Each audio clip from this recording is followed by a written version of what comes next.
दिने इंजीनियरिंग पढ़िछ माने गर्व हेउथला, चाकरी रे थाटबाट थिला, भल रोजगार मध्य हेउथला। हेले एबे इंजीनियरिंग पढ़ा परे चाकरी क्षेत्र रे लागिछि लगाम, संकुचित होईछि नियुक्ति सुजोग। राज्य में गत 10 वर्ष मध्य इंजीनियरिंग डिग्री रे पास करिसेंती 34,471 पिला, सेथिरु चाकरी पाइछंती मात्र 15,299। बळका 19,182 छात्र छात्री बेकार। डिप्लोमा स्थिति आहुरी सांघातिक। 10 वर्ष मध्य डिप्लोमा रे पास करिसेंती 54,199, सेथिरु मात्र 20,096 पिला पाइछंती चाकरी।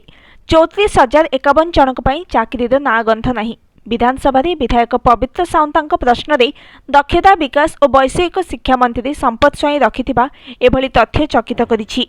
तेबे प्रश्न उठुछि, राज्य में इंजीनियरिंग शिक्षार एभली दयनीय अवस्था काहींकी? काहींकी इंजीनियरिंग भली निश्चित नियुक्ति सुजोग थिबा पाठ पढ़ी बेकार हेउछंती छात्र छात्री? लक्षाधिक टंका खर्च करी पिला चाकरी पाउनाहांती काहींकी? केउठी रहुछि समस्या? राज्य में वर्तमान पाखापाखि 280 सरकारी और बेसरकारी इंजीनियरिंग कॉलेज रही। सेथिरु प्रतिवर्ष डिग्री और डिप्लोमा को मिसाई प्राय 9,000 पिला पास करुछंती। कैंपस सिलेक्शन को बाद देले ओपीएससी, ओएसएससी, ओएसएसएससी माध्यम राज्य सरकार नियुक्ति देउछंती। तेबे विभिन्न विभाग रे पोस्ट फांका पड़िथिबा सत्वे दीर्घ दिन धरी चाकरी बाहरुनी। जेतिकी भी विज्ञप्ति प्रकाश पाउछि ताहा पर्याप्त हेउनी। किछि क्षेत्र में चाकरी पाई लिखित परीक्षा हेबार दीर्घ दिन धरी फल प्रकाश पाउनी एवं रिजल्ट परे पोस्टिंग रे मध्य विलंब हेउछि। तेणु बेकारी बढ़ुवा अभियोग करिसेंती छात्र छात्री।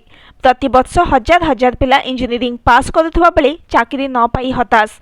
सेपटे सरकार अवसर पर पुनः नियुक्ति देउथिबारु छात्र छात्री मध्य असंतोष बढ़ुछि। Bureau report, news today.